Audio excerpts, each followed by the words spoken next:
Queridas irmãs, queridos irmãos, estamos iniciando os nossos estudos bíblicos desta quarta-feira. Nosso tema: julgamento de Jesus por Pilatos. Jesus está pela segunda vez diante do governador da Judéia, que é Pilatos, representante do Império Romano. Mais uma vez, nós vamos poder refletir sobre acontecimentos cruciais, importantíssimos da vida de Jesus. Ele passou por três julgamentos injustos, arbitrários. Segundo as narrativas bíblicas, ele foi preso na noite de quinta-feira e antes do meio-dia da sexta-feira, depois de 5 etapas e 3 julgamentos, ele já estava condenado à morte por crucificação, sem defesa, sem que os seus direitos fossem respeitados. E ele a tudo se submete, sacrifica-se, renuncia a todos os seus direitos e prerrogativas por amor à humanidade. Que o exemplo de Jesus nos inspire, nos auxilie, sempre que nos sentirmos injustiçados por alguma razão. Convido-os à leitura e às reflexões. Lucas, capítulo 23, versículos 13 a 25. Então, convocando Pilatos, os principais dos sacerdotes, os magistrados e o povo, disse-lhes: haveis-me apresentado este homem como pervertedor do povo. Porém, examinando-o na vossa presença, nenhuma culpa das de que o acusais acho nesse homem. Nem mesmo Herodes, porque a ele vos remeti, e eis que não tem feito coisa alguma digna de morte. Castigá-lo-ei, pois, e soltá-lo-ei. E era-lhe necessário soltar-lhes um pela festa. Porém, toda a multidão clamou a uma, dizendo: fora daqui com este, e solta-nos Barrabás, o qual fora lançado na prisão por causa de uma sedição feita na cidade e de um homicídio. Falou, pois, outra vez Pilatos, querendo soltar a Jesus.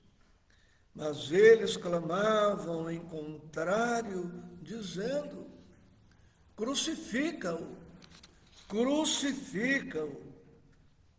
Então ele, pela terceira vez, lhes disse: mas que mal fez este? Não acho nele culpa alguma de morte. Castigá-lo-ei, pois, e soltá-lo-ei. Mas eles estavam com grandes gritos, pedindo que fosse crucificado.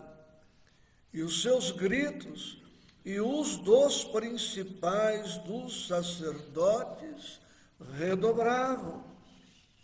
Então Pilatos julgou que devia fazer o que eles pediam. E soltou-lhes o que fora lançado na prisão por uma sedição e o homicídio, que era o que pediam. Porém, entregou Jesus à vontade deles.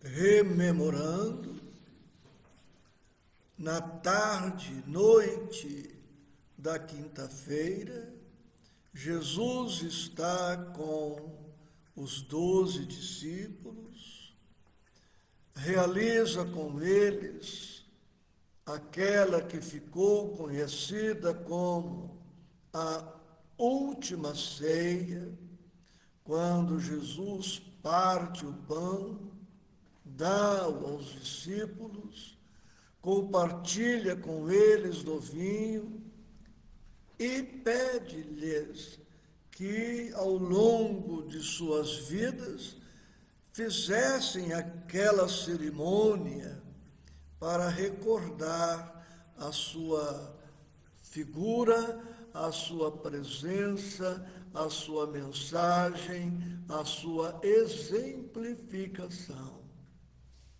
Para nós, sirva a Santa Ceia, a última ceia, como um apelo ao amor ao próximo, à caridade, ao compartilhamento.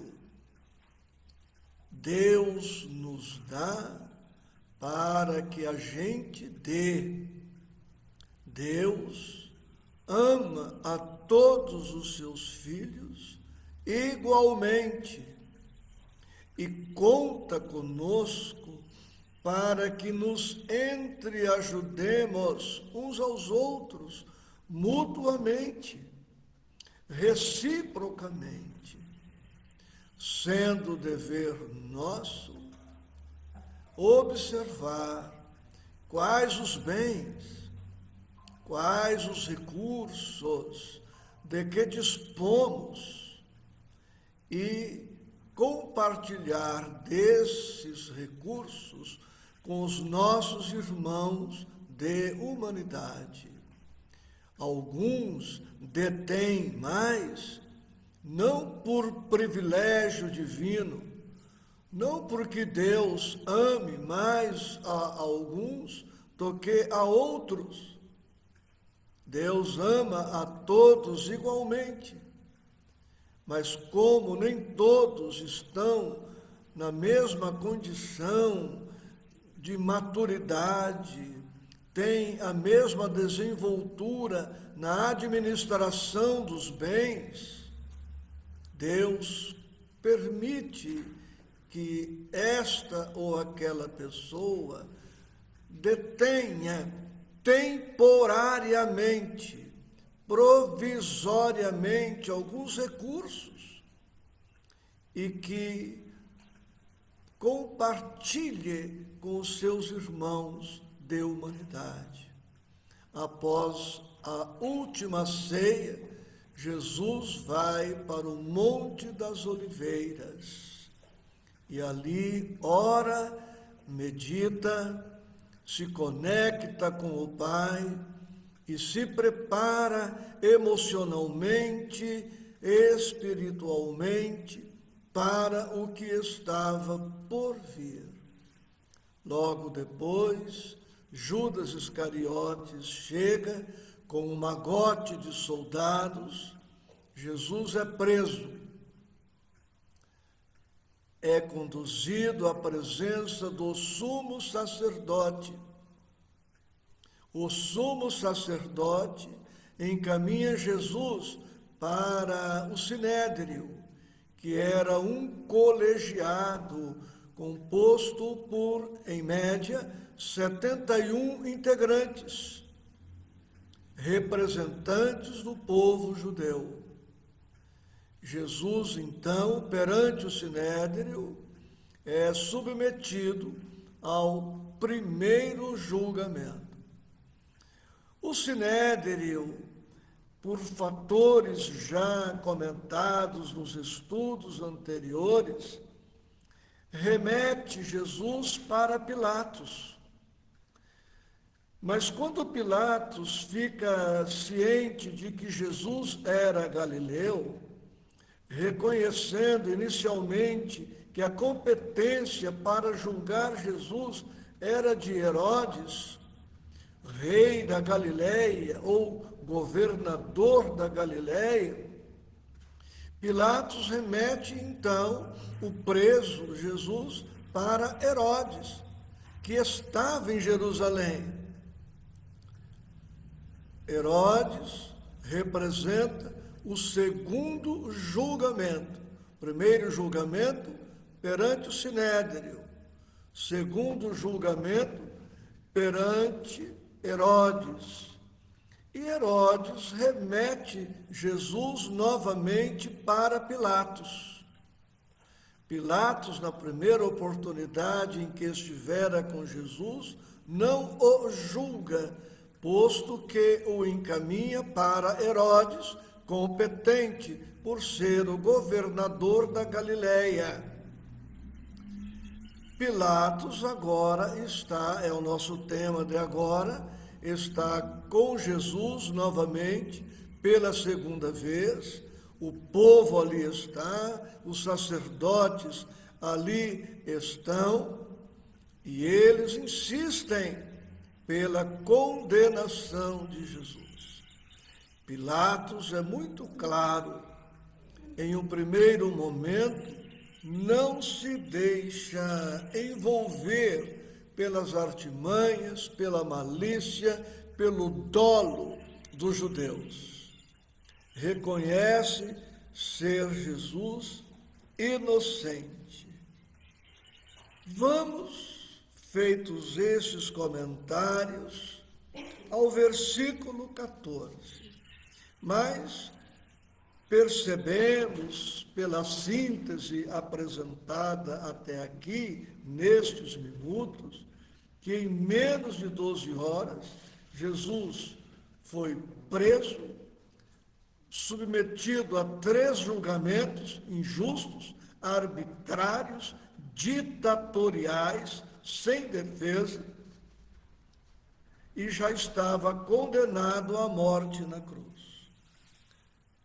No versículo 14, relendo para nos deter agora nas considerações mais pontuais, consta, disse-lhes Pilatos, dizendo a todos: haveis-me apresentado este homem como pervertedor do povo, porém, examinando-o na vossa presença, nenhuma culpa das de que o acusais acho neste homem.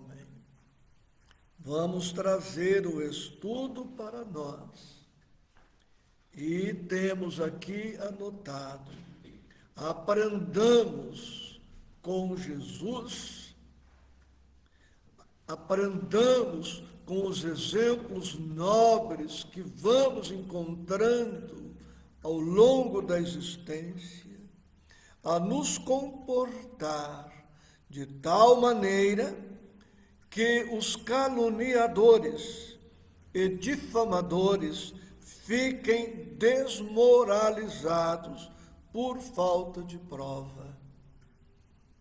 A defesa de Jesus não foi legalmente constituída, mas ele tinha em sua defesa a sua vida, a sua história, a sua trajetória. Passara os 33 anos fiel a Deus, respeitando a legislação humana, cumprindo todas as suas obrigações, dando a César o que era de César e a Deus o que era de Deus, ao ponto de, por mais ou menos 17, 18 anos, trabalhar na carpintaria com seu pai, como constam dos evangelhos. Então, que a gritaria, que o vozerio daqueles que nos acusam de alguma coisa fique desmoralizado diante do nosso comportamento. E o comportamento ideal é mantermos-nos nos compromissos com que Jesus nos honra a presente experiência na terra. Versículo 15.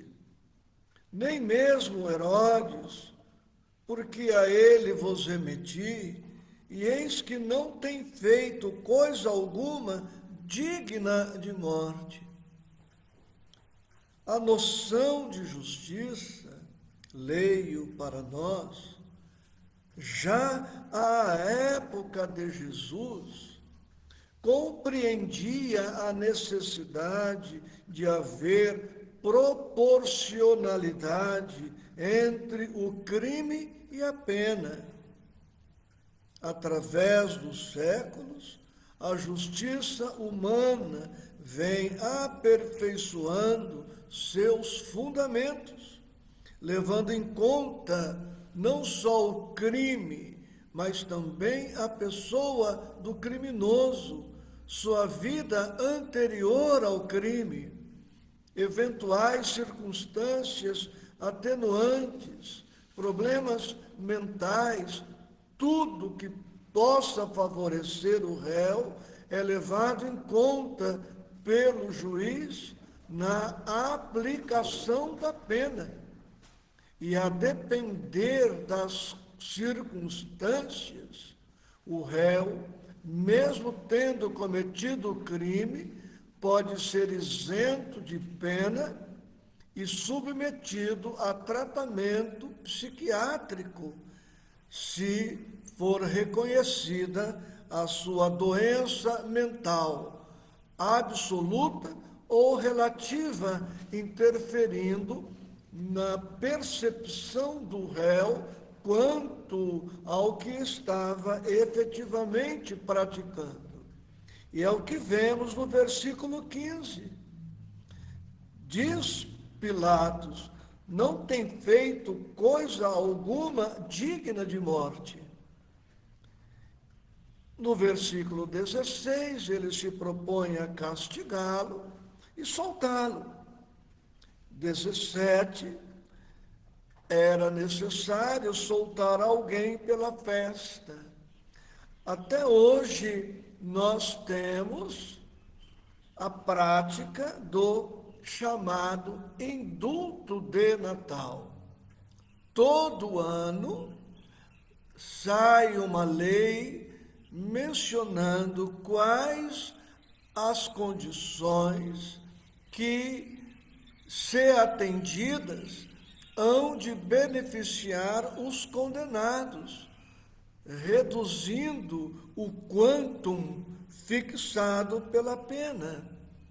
É interessante observar que muito do direito humano nosso, atual, do século 20, 21, tem no direito romano a sua inspiração.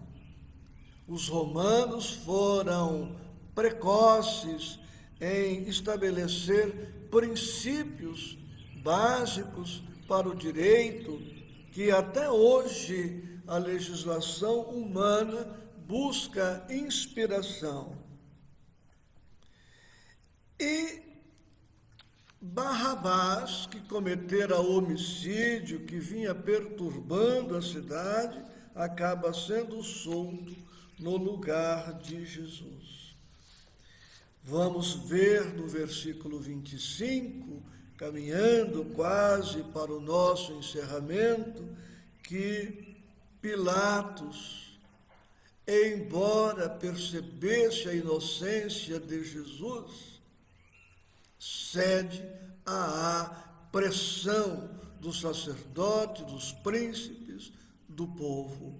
Ele não tem força moral suficiente para resistir àquela pressão. Isto também, almas irmãs, é também material para as nossas reflexões. E cabe uma pergunta em nossos estudos agora: a quem nós queremos agradar? A quem nós estamos agradando? Nós precisaremos, em muitos momentos da nossa trajetória, fazer escolhas. E o estudo de hoje nos traz também à reflexão um brocardo popular, segundo o qual a voz do povo é a voz de Deus. Nós, os cristãos, espíritas ou não, precisamos tomar muito cuidado com este brocardo. A voz do povo é a voz de Deus. Nem sempre, e vemos isto no estudo desta hora, nem sempre a voz do povo é a voz de Deus. A mídia, os poderosos, os famosos, aqueles influenciadores que têm grande trânsito entre as massas, podem influenciá-las negativamente, induzi-las, seduzi-las, enganá-las, mentir-lhes. Tanto que existe algo que a propaganda, que os profissionais da área usam, que é a questão da moda. Antigamente, nós tínhamos uma expressão que designava este movimento, onda. Nós dizíamos antigamente, não vai nesta onda. Precisamos tomar muito cuidado, observando a quais influências, a quais influenciadores estamos seguindo, obedecendo. Quantos influenciadores mentirosos, sedutores, que têm bilhões de visualizações, fofoqueiros, bisbilhoteiros, que diariamente têm milhões de visualizações, milhões de seguidores. Pessoas que se vestem obedecendo às sugestões, pessoas que comem, que vivem, que fazem isto ou aquilo, obedecendo a comandos de pessoas que foram treinadas para induzi-las a erro, induzi-las a certas práticas, a certos consumos. Quando entramos num estabelecimento comercial, nenhum vendedor dirá: olha, este calçado, esta roupa, esta bolsa não ficaram bem em você. Não convém você comprar este produto, não ficou bem. E eles vão usar alguns verbos que são indutores. Eles dirão, por exemplo, você precisa comprar. E nem sempre precisamos, nem sempre temos necessidade daquilo. Ou dirão, todos estão comprando, tem muita saída, há muito interesse, há muita procura. E nós, numa vaidade tola, num orgulho tolo, somos levados a adquirir isto ou aquilo para não ficarmos por baixo, para não ficarmos para trás, para não ficarmos fora da moda. Então, a voz do povo será a voz de Deus, sempre que o povo estiver em consonância com o Evangelho. Precisamos ter atenção, porque nem sempre a voz de um sacerdote, nem sempre o que um pastor está dizendo, nem sempre o que um religioso está dizendo representa necessariamente o pensamento do Evangelho, a voz de Deus, o pensamento de Jesus. Há religiosos que exploram a religião para explorarem os adeptos, os profitentes daquela denominação religiosa. A voz de Deus encontramos-la no Evangelho. Para nós, a voz de Deus está em Mateus, Marcos, Lucas e João, nas falas de Jesus, na exemplificação de Jesus. A voz de Deus está personificada em Jesus. Jesus é para nós a voz de Deus.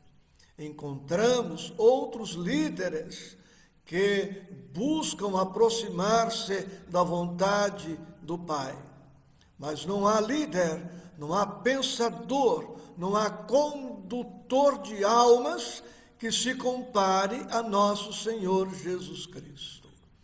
A voz de Deus é a voz do Evangelho, ou a voz do Evangelho é a voz de Deus. Se o que estão nos dizendo não encontra amparo, segurança, fundamento em Cristo Jesus, não encontra fundamento no Evangelho, eu estou dizendo no Evangelho e não no Antigo Testamento.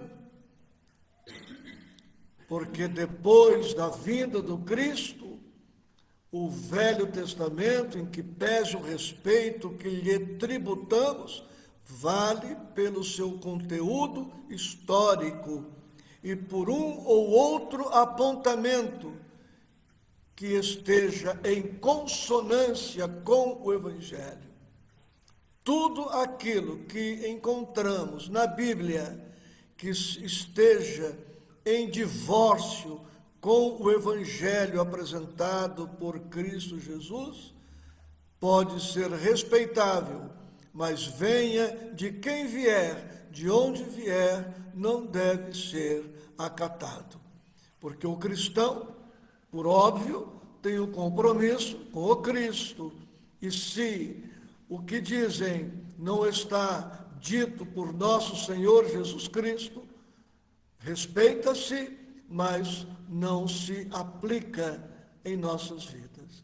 Então, a voz do povo será a voz de Deus, sempre que a voz do povo estiver em consonância com o Evangelho. Precisamos ter este critério. Almas queridas, que possamos aprender com Jesus a viver de tal maneira que os difamadores, os fofoqueiros, os caluniadores fiquem desmoralizados por falta de prova. A nossa defesa será sempre a nossa vida, a nossa exemplificação, o nosso esforço por nos adaptarmos, nos ambientarmos ao Evangelho e à exemplificação do Mestre. Profunda gratidão, com votos de muita paz em Cristo Jesus.